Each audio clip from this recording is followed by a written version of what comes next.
Bonsoir et bienvenue dans Tribune Libre avec ce soir avec nous nos deux experts, Carlos Lopez et Laurent Gradel. On ne va pas vous les présenter, je pense que vous finirez de toute façon par les connaître. Bonsoir messieurs. Bonsoir. Et du côté de l'arbitrage, nous avons aussi notre expert, le James Bond de l'arbitrage, Philippe Paulet, le président de la commission des arbitres. Bonsoir Philippe. Bonsoir. Il y a beaucoup à dire ce soir sur l'arbitrage, c'est pour ça que vous êtes là ce soir. Allez, on commence très très vite cette émission avec donc ce match Estac Tour où il y aurait beaucoup à dire, où on a vu une bonne équipe de l'Estac, Laurent notamment, une très bonne équipe de l'Estac. On a surtout vu un très bon match.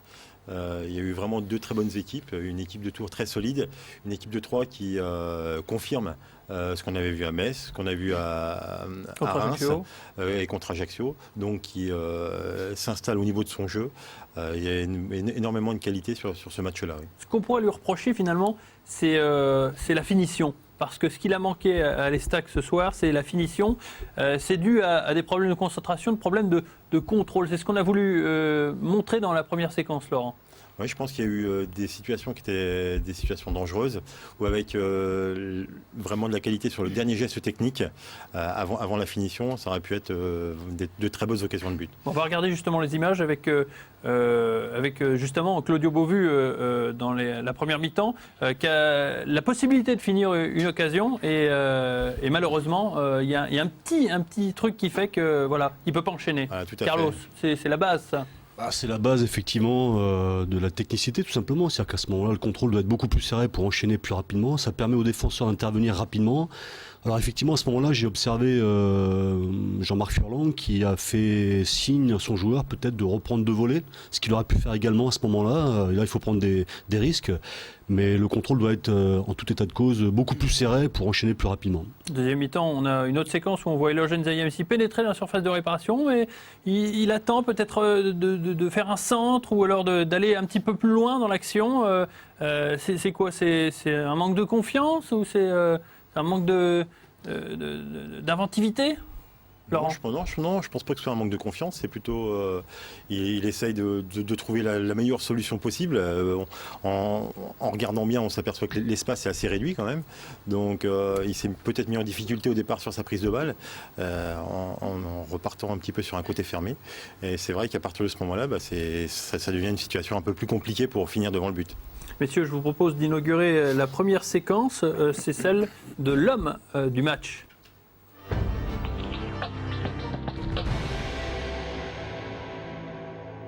Abraham Guégué, on le redoutait avant le match, on l'a redouté lors de la dernière émission, Laurent.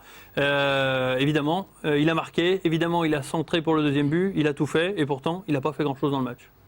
Un attaquant en pleine confiance, c'est-à-dire, on ne l'a pas vu beaucoup. Moi, je n'ai pas trouvé qu'en première mi-temps, on l'a vu énormément. Beaucoup de déchets techniques. Par contre, il a eu un ballon sur une déviation de Titi Bouengo. Et là, le geste du buteur, c'est-à-dire un pointu qui va dans le petit filet, c'est un très bon déplacement dans le dos de la défense.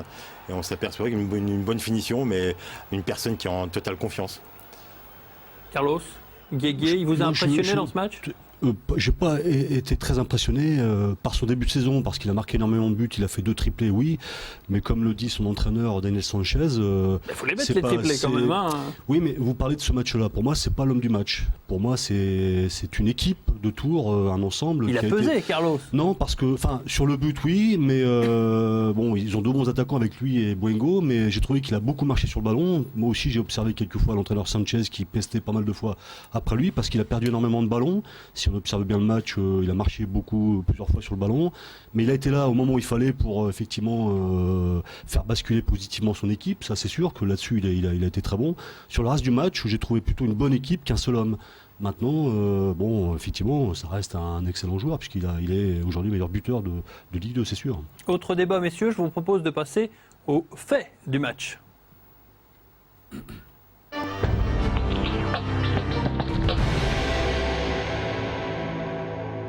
Vous serez d'accord avec moi, messieurs, mais le fait du match, pour moi, c'est la 7e minute. Et cette occasion de Claudio Beauvu, qui a l'occasion donc de permettre à l'Estac de passer devant. Et malheureusement, il y a un duel, et ce duel est gagné par le gardien Johan Thuram. Alors on va la regarder en image. C'est dommage parce que, Laurent, il y a une très belle action collective troyenne.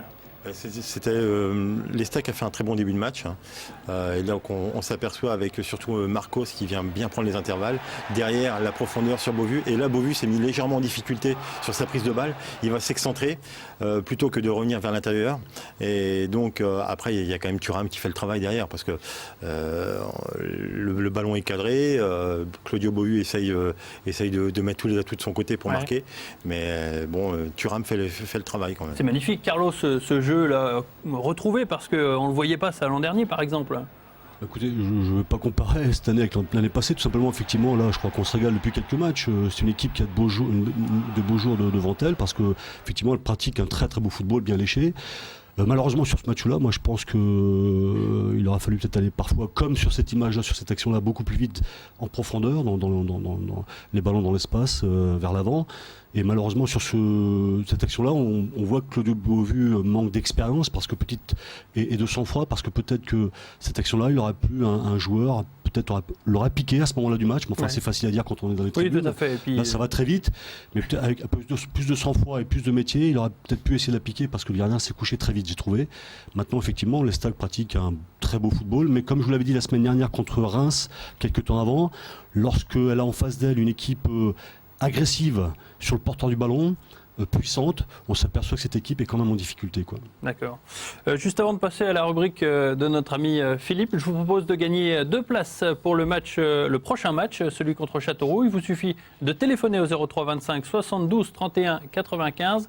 Le premier appel gagne les 2 places donc pour Estac Châteauroux. Vous appelez au numéro qui s'est affiché en bas de l'écran. Allez, Philippe Paulet est avec nous sur ce plateau. C'est pour discuter, non pas le bout de gras, mais ces faits de jeu aussi, notamment cette soi-disant expulsion que beaucoup de spectateurs réclamaient dans le stade. Au vu des images que vous allez voir là tout de suite, Philippe, est-ce qu'il fallait expulser donc le défenseur tourangeau? Alors, regardez. Alors, on regarde bien, naturellement. Le ballon remonte. Et vous allez voir vous allez comprendre tout de suite. Hein. Voilà. Le joueur, l'attaquant part en direction du côté gauche. La loi du jeu le dit bien, on ne parle plus de dernier défenseur. Ouais. Dernier défenseur, ça n'existe plus. Annihiler, c'est une occasion manifeste de but. Et là, aujourd'hui, à moins que les défenseurs s'arrêtent et qu'ils puissent recrocheter et repartir dans la surface de réparation, là, on n'avait pas une occasion nette de but. Donc, coup franc direct, avertissement pour le joueur. Avertissement pour le joueur. Pas d'exclusion. Par contre, ça faisait débat parce que Carlos, avant de se préparer cette émission, il disait il l'a pas fait exprès. Moi, très sincèrement, j'ai pas le sentiment que le joueur fait volontairement la faute. Il essaie au contraire de venir prendre la place de défenseur axial qui lui va couper sur le côté. L'intention est bonne de sa part, mais moi je pense pas qu'il fasse exprès. Très honnêtement, ça mérite pour moi pas de carton. Et si on revoit l'image, pour moi, il fait pas du tout. Enfin, vraiment pas exprès. Hein. Quand on le regarde sur le jeu, Monsieur Doziage est il est à 10 mètres de l'action, donc c'est vrai que nous, on est dans les tribunes, c'est pas toujours évident. Mais là, de toute façon, alors c'est vrai qu'après les spectateurs scandent carton rouge, parce que ça, c'est qu'on soit en L2 ou qu'on soit en 3e division district, c'est exactement la même chose. On est toujours parti sur le dernier défenseur. Mais non, heureusement qu'il y a des règles, hein, et justement, c'est une occasion important de le préciser. Nette, manifeste de but. Voilà, il n'était pas en direction du but. Il n'était pas en direction du but. Autre fait de jeu, Philippe. Là aussi, un présumé penalty sur la personne de Julien Faussurier, toujours en première mi-temps. Y avait-il ou non penalty au vu de ces images, Philippe? Alors moi je dis non, naturellement, pas de penalty. On va le voir tout de suite par rapport aux images. Hein. Le penalty, c'est quelque chose qui est toujours délicat. Hein. Oui. Alors on voit bien M. Faussurier qui s'embarque. Et regardez, le défenseur approche. Avant que le défenseur l'ait touché, il commence déjà à plonger. Regardez, il plonge et il se retourne aussitôt pour voir la réaction de l'arbitre. Là, on voit très bien que au départ, c'est une simulation. On cherche effectivement le penalty. Voilà. Et M. Doziage a pris la bonne décision. Il aurait même pu donner un carton jaune à Faussurier. Bon, là, c'est dans l'esprit du jeu. Après cela, c'est dans la sensibilité naturellement de l'arbitre. Mais la décision a été. Il n'y avait pas pénalty. Il n'y avait pas pénalty. Le fait que le joueur se retourne pour observer l'arbitre, ça dénote qu'il y a pénalty ou pas, non? C'est un signe. On le voit. Parce que là, aujourd'hui, les jeunes regardent les rencontres, hein, que ce soit une L1 ou un match de L2. C'est des mauvais réflexes à gommer. Voilà, et la simulation, on le voit bien, c'est quelque chose qui est permanent. Alors après, c'est de faire la différence justement entre la simulation et le jour où il y a vraiment la faute. C'est toujours, ça dépend de la sensibilité d'arbitre et puis c'est la problématique du penalty ou de la faute. Et puis on a un dixième de seconde pour prendre sa décision. Puis du moment de l'action où c'est toujours. Mais là, on le voit sur les images. Monsieur Desiage est à 10 mètres de l'action, donc il peut pas y avoir de tromperie. Il peut pas. Là-dessus, il n'y avait pas penalty. Ouais, et peut-être qu'un cinquième arbitre aurait bien aidé dans la surface. On voit bien quand même qu'il y a le plongeon Monsieur Faussurier commence déjà à s'en aller quand le défenseur arrive. Bon, de toute façon, vous aviez chaussé vos plus belles lunettes pour regarder, analyser ces images. Il ne pouvait pas y avoir d'erreur. Il ne pouvait pas y avoir pénalty. Allez, on passe au deuxième but, non pas troyen, mais tourangeau. Le but de Tourangeau inscrit par Titi Bouengo, on va le voir en image, Laurent. C'est un symbole parce qu'il dénote d'un manque d'agressivité troyenne. Oui, tout à fait. Les Stacks étaient bien repartis en début de deuxième mi-temps avec une occasion juste avant et peut-être un manque de motivation, pas de motivation, de concentration, pardon. Oui, parce que là, il a du champ, Guégué. Voilà, exactement. Et donc manque d'agressivité surtout au niveau du porteur du ballon. Et puis on s'aperçoit deux défenseurs qui se regardent, Titi Bouengo qui passe au milieu et puis qui finit par un magnifique coup de tête. Oui. Mais bon, il faut quand même apprécier aussi la qualité du centre de Guégué qui avait donné son deuxième bon ballon après le but. Ouais, et puis après, Bouengo, il y a la taille. Et puis, il y a la finition, c'est ça. Il y a la finition. Tout juste, peut-on dire que Jarja intervient devant Diallo Guidilei. Diallo n'aurait pas pu intervenir devant. Disons que là, ce qui se passe, moi, c'est que j'ai l'impression que Carlier sort sur le porteur du ballon sur le côté. Et donc, à partir de ce moment-là. C'est peut-être pas le boulot de Carlier, voilà, c'est ça? Peut-être, ouais, c'est ça. Voilà. Exactement. À partir de ce moment-là, c'est plutôt un milieu de terrain de revenir, de faire le pressing sur Guégué. Et on s'était aperçu que Carlier avait fait un très bon match. Il n'avait pas perdu un duel aérien au niveau de Bouengo. Et puis après, il y a le défenseur qui sent le coup. Peut-être que Diallo Guidilei, à ce moment-là, est un peu plus passif. Ouais. Messieurs, pour terminer cette émission, je vous propose de vous donner rendez-vous au match contre Grenoble. Un match bon à prendre pour les Troyens parce que Grenoble, j'ai l'impression qu'il faut les taper en ce moment, quoi. Carlos, ils sont mal? C'est une équipe étonnante, une équipe qui descend de Ligue 1, bien évidemment. Il faut que ça, je vous dis, le niveau de jeu de Ligue 1 et de Ligue 2 n'a rien à voir, même si Troyes pratique un très beau football de Ligue 1. Malheureusement, il y a aussi des situations qui font physiquement, athlétiquement, il faut aussi être prêt dans des combats différents de la Ligue 1. Quoi. Il y a peut-être un peu moins de préparation. Mais cette équipe de Grenoble, effectivement, un peu surprenante, quoi. Je dirais même décevante. Mais on peut s'attendre à tout. À domicile, tout est possible. Alors je sais pas. Je connais pas bien cette équipe de Grenoble. Tout ce que je sais, c'est que l'équipe de Troyes à l'extérieur me paraît être beaucoup plus à l'aise. Donc on peut avoir espoir qu'elle ramène quelques points de l'extérieur. Maintenant, cette équipe de Grenoble, je vous dis, je connais pas bien, mais on peut-être nous surprendre sur ce match-là. Ouais.